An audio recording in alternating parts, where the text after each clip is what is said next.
You are standing beside a dark waterhole, alone, and every sound feels closer than it should. You have no claws, no armor, and no way to outrun the things watching you from the trees.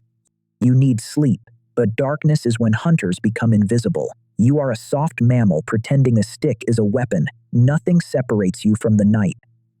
For most of our story before farming, humans were not the kings of nature. You were somewhere between an antelope and a creature that really should have checked the menu first. Before every animal feared you, you were breakfast. So how did tiny, slow, clawless humans survive predators and eventually become predators themselves? Predators, the first humans were not born as warriors. Around, early Homo still had bodies built for climbing, escaping, and avoiding trouble. Your ancestors were not chasing monsters. Sometimes, they were the ones being chased. Leopards even dragged Australopithecus remains into trees, creating ancient kill sites that show the danger from above. Before reliable fire, sleeping safely meant elevation. Chimpanzees still build tree nests every night. Ancient humans kept climbing abilities in their arms and shoulders long after walking became their specialty. Evolution is basically a terrible renovation project. The old furniture stays because nobody removed it yet. The first survival upgrade was simple. Stop being one animal. Become many animals. Groups created the dilution effect, where a predator has more possible targets and fewer reasons to attack. A predator wants a meal, not a lawsuit with teeth. Chimpanzee observations show group mobbing behavior, with screaming, throwing objects, and advancing together against threats. Humans inherited and expanded that strategy. Then humans found a cheat code that predators could not ignore. Fire turned the darkest hours into something different. It removed the advantage of hiding and made approaching humans far riskier. Most large predators show strong avoidance of fire. The exact evolutionary details are still studied, but the pattern is clear. Flames created a barrier that claws and teeth could not easily cross. Allo sits beside the fire with one tiny stick, looking deeply unimpressed by the giant shadows nearby. The joke is that the smallest creature at the camp now controls the brightest object around. Fire was not just a monster alarm. It cooked food, reduced parasites, pushed away insects, hardened wooden points, and opened colder environments for human survival. Caves helped humans survive, but they were not empty apartments. Cave bears, cave hyenas, and cave lions also wanted the same real estate. Archaeological evidence shows humans and predators sometimes traded occupation over long periods. Imagine moving into a cave and discovering your previous roommate was a half-ton bear.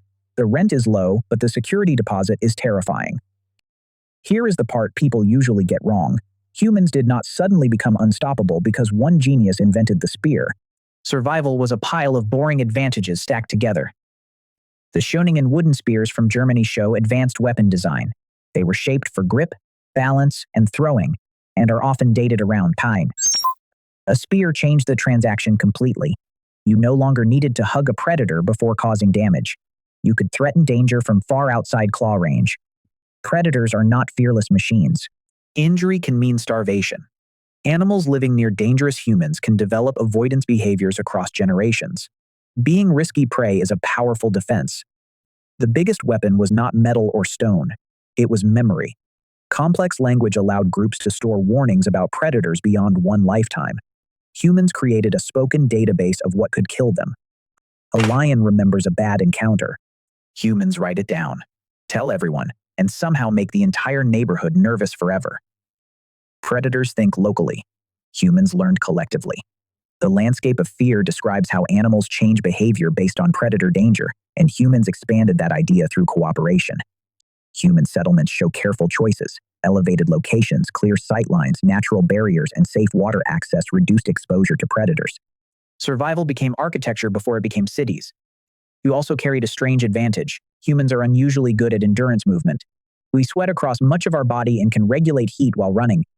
A lion is faster. A hyena can maintain speed. Humans are terrible sprinters, but surprisingly difficult to exhaust over distance. Persistence hunting is documented, although scientists still debate how widespread it was historically. Allo does not look impressive while running. He looks like a confused stick figure who forgot where he parked his shelter. Somehow, that awkward design became a survival strategy. By around, humans had stronger planning, symbolic communication, tools, traps, and cultural knowledge. The prey animal was becoming something new. But humans were never magical. Large predators remained dangerous. Cave bears were powerful animals, with large males estimated around Gottermitzer, not the exaggerated monsters often shown. Some famous predator stories need correction. Smilodon had enormous canine teeth, reaching about in top-end measurements, but the exposed crown was shorter.